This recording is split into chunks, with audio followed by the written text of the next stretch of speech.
વિદ્યાર્થી મિત્રો, આપણે જોઈ રહ્યા છીએ ધોરણ 8 પ્રકરણ 7 રાશિઓની તુલના સ્વાધ્યાય 7.2 નો દાખલા નંબર 5. દાખલા નંબર 5 દાખલા નંબર 4 જેવો છે, બહુ જાજો ફેર નથી. અહીંયા પણ આપણને શું કીધું કે 18% જીએસટી સાથે 1239 માં આપણે એક વસ્તુ ખરીદી હોય તેની મૂળ કિંમત ગોતવાની છે. 18% જીએસટી મતલબ શું થયો કે આપણે ગોતવાનું 100% વાળું છે. આ 1239 એટલે ટકાવારીમાં કેટલું થશે તો કે 118. 118 શા માટે તો કે એની મૂળ કિંમત કઈક હશે ઈ 100%.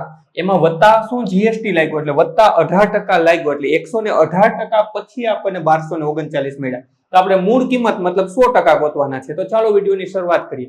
અને એ પહેલા તમે જો જ્ઞાન વિશ્વ ઉપર નવા છો અથવા તો હજી સુધી જ્ઞાન વિશ્વને સબસ્ક્રાઇબ નથી કરી, નીચે આપેલા સબસ્ક્રાઇબ બટનને ક્લિક કરો, બાજુનું બેલ આઇકન પણ દબાવો. વિડીયો કેવો લાગ્યો અથવા દાખલામાં કાંઈ ના સમજાય કોમેન્ટ કરીને જણાવજો. સૌપ્રથમ તો આપણે લખીએ 18% જીએસટી સાથેની કિંમત. તો હું અહીંયા લખી નાખું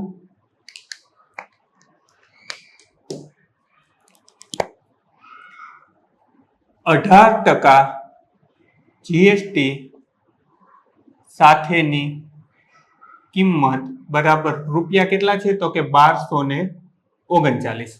હવે ટકાવારીમાં લખી નાખીએ તો અહીં લખીએ 18% જીએસટી સાથેની ટકાવારી.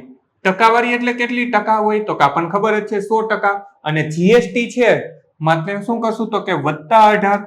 હવે છૂટ વળતર બાદબાકી જીએસટી ટેક્સ ખરાજાત નફો સરવાળો તો આપણને કેટલું મળશે 118%. હવે 118% એટલે કેટલું? આ 1239 છે ને એ 118% છે અને આપણે ગોતવાના છે 100%. તો હું અહીં લખું 118% એ 1239 તો 100% એ કેટલું? આટલું થઈ ગયું. હવે આપણે શું કરીએ તો કે આને ચોકડી ગુણાકાર કરી નાખીએ. આ બેને ભેગા કરી દઈએ તો કે 1239 ગુણ્યા 100 / 118. હવે આ બેને ભેગા કરી દઈએ તો 1239 ગુણ્યા 100 એટલે કે 2 0 મૂકી દઉં છેદમાં 118. અહીંયા આપણે ભાગાકાર કરી લઈએ 123900 અને 118. પેલો ભાગ ક્યાં ચાલશે તો આ 123 છે તો 118 * 118 જ ચાલશે. ભલે આપણને 118 નો ઘડિયો નહીં આવડતો, અંદાજ લગાવતા જશું, દાખલો ગણતા જશું. તો અહીંયા થઈ ગયા 13, અહીંયા થઈ ગયો 1, 13 માંથી 8 જાય તો 5, 0 0 ઉપરથી ઉતાર્યા 9, 59 ને 118 છે. ભાગ ચાલતો નથી તો અહીંયા ભાગમાં પડી શૂન્ય અને ઉપરથી ઉતાર્યા 0, 590.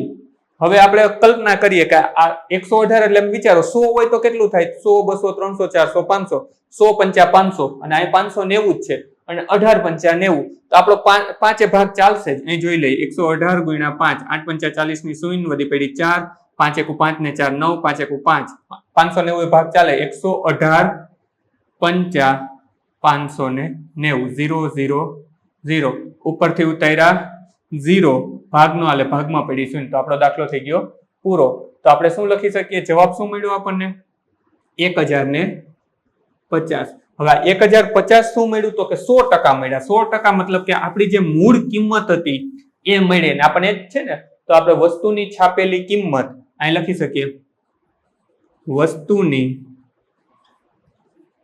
છાપેલી કિંમત 1050 રૂપિયા હશે. વિડીયોને પોઝ કરી પાંચમો દાખલો તમારી નોંધપોથીમાં ઉતારી લ્યો, ત્યાર પછી વિડીયો ચાલુ રહેવા દેજો. પાંચમા પછી સ્વાધ્યાય 7.3 નો પહેલો દાખલો થોડી જ વારમાં ડિસ્પ્લે પર આપી દઈશ, ટચ કરશો એટલે જોઈ શકાશે. સ્વાધ્યાયના બધા જ દાખલાની લિંક ડિસ્ક્રિપ્શનમાં આપી છે તો ત્યાંથી પણ તમે જોઈ શકશો. બાળ મિત્રો, વિડીયો જોવા માટે ખૂબ ખૂબ આભાર. આ વિડીયોને લાઈક કરો. જો હજી તમારા મિત્રો સાથે આને શેર ના કર્યો હોય તો આ વિડીયોને શેર કરજો અને મારી આ ચેનલને કે જ્ઞાન વિશ્વને સબસ્ક્રાઇબ કરવાનું ભૂલતા નહીં. ચોક્કસથી આ ચેનલને તમે સબસ્ક્રાઇબ કરજો. Thanks for watching. ફરી મળશું બીજા વિડીયોમાં.